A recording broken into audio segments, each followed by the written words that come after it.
दोस्तों, हम सब जब भी किसी सफल आदमी को देखते हैं तो उसी की तरह खुद को भी सफल बनाना चाहते हैं। लेकिन कई बार बहुत कोशिश करने के बाद भी हम लोग फेल हो जाते हैं और सफलता पाने का कोई और रास्ता हमें समझ में नहीं आता। सफल होने के लिए सबसे पहले हमें यह जानना ज़रूरी है कि what is the secret of success. हर किसी की सफलता का सीक्रेट अलग अलग होता है और हर किसी की स्टोरी ऑफ सक्सेस भी अलग अलग होती है। लेकिन फिर भी आज मैं आपको गौतम बुद्ध की स्टोरी के ज़रिए ये बताने की कोशिश करूँगा कि सफल होने का सीक्रेट क्या होता है। दोस्तों, सफल होने का सीक्रेट किसी का आइडिया चुराना या किसी को देखकर उसकी कॉपी करना नहीं है, क्योंकि हम सब की किस्मत एक जैसी नहीं होती। ज़रूरी नहीं है कि किसी और व्यक्ति को उस चीज़ में सफलता मिली है तो हमें भी मिल जाए। दूसरों की कॉपी करके ये कभी ना सोचें कि आपको सफल होने का सीक्रेट मिल गया है। तो चलिए कहानी को शुरू करते हैं। एक बार गौतम बुद्ध अपने एक शिष्य के साथ किसी गांव में प्रवचन देने जा रहे थे। दोनों थक चुके थे और अंधेरा होने से पहले दूसरे गांव पहुंचना चाहते थे ताकि उन्हें सारी रात जंगल में ना बितानी पड़े।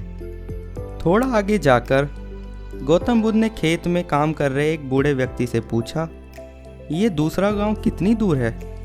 उस व्यक्ति ने जवाब दिया, ज़्यादा दूर नहीं, चिंता मत कीजिए, मुश्किल से 2 मील और फिर आप पहुंच जाएंगे।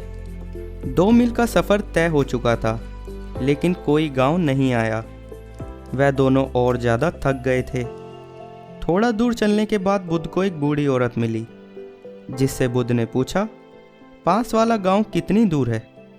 वो औरत बोली, ज़्यादा दूर नहीं है, बस 2 मील और आप लगभग पहुंचने ही वाले हैं। गौतम बुद्ध मुस्कुराए और बूढ़ी औरत भी मुस्कुराई। उनका शिष्य सोच रहा था कि इसमें मुस्कुराने की क्या बात है। वो दोनों 2 मील फिर से चले, लेकिन अब भी कोई गांव नहीं आया।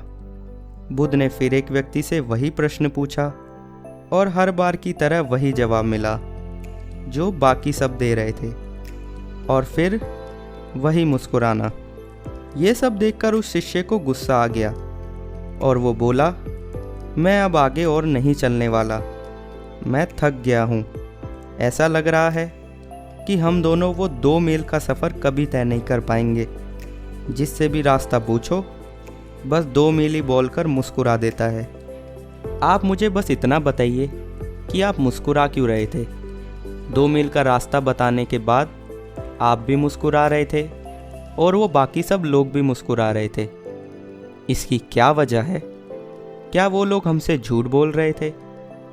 गौतम बुद्ध ने कहा, हमारा मन एक ही है, बस थोड़ा दूर और फिर मंजिल आपके सामने होगी। ऐसा सुनकर मैं मुस्कुराया, वो भी मुस्कुरा दिए। मैंने भी पूरी ज़िंदगी यही काम किया है और लोग अंत में पहुंच ही जाते हैं। पर शुरू में ही अगर हम उन्हें बता देंगे कि उनकी मंजिल बहुत दूर है और वहां तक पहुंचना इतना आसान नहीं है, तो वो लोग पहले ही हार मान लेंगे और फिर धीरे धीरे आगे बढ़ने का हौसला भी खो देंगे। गौतम बुद्ध के कहने का अर्थ था, बस थोड़ा दूर और। यही है सफलता का मूल मंत्र। जो लोग ये बात समझ जाते हैं वो धीरे धीरे ही सही, लेकिन अपनी मंजिल की तरफ बढ़ते रहते हैं। और एक दिन ऐसा आता है उनकी मंजिल उनके कदमों में होती है। सफलता अक्सर हमें बहुत दूर लगती है, क्योंकि सफलता मिलना एक सपने की तरह होता है जिसकी उम्मीद बहुत दूर होती है।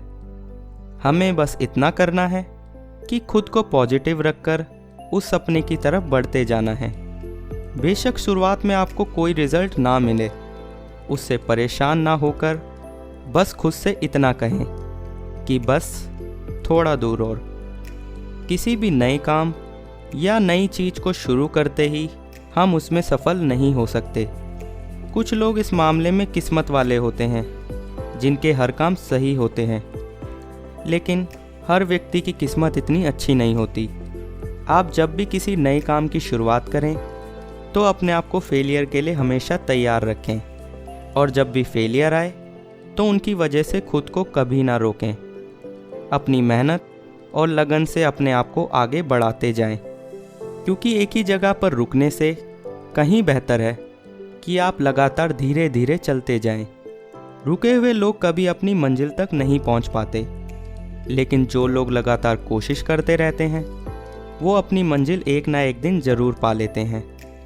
इसलिए जब भी किसी काम को लेकर आपका हौसला कम होने लगे तो बस खुद से बस इतना कहें कि थोड़ा दूर और फिर मंजिल आपके सामने होगी। दोस्तों, किसी ने क्या खूब लिखा है, मंजिल मिल ही जाएगी एक दिन, भटकते भटकते ही सही, गुमराह तो वो हैं जो घर से निकले ही नहीं। उम्मीद है आपको इस कहानी का सार समझ में आ गया होगा। मिलता हूँ आपसे एक और मोटिवेटेड स्टोरी के साथ। तब तक के लिए be positive, be motivated and stay safe. Good bye.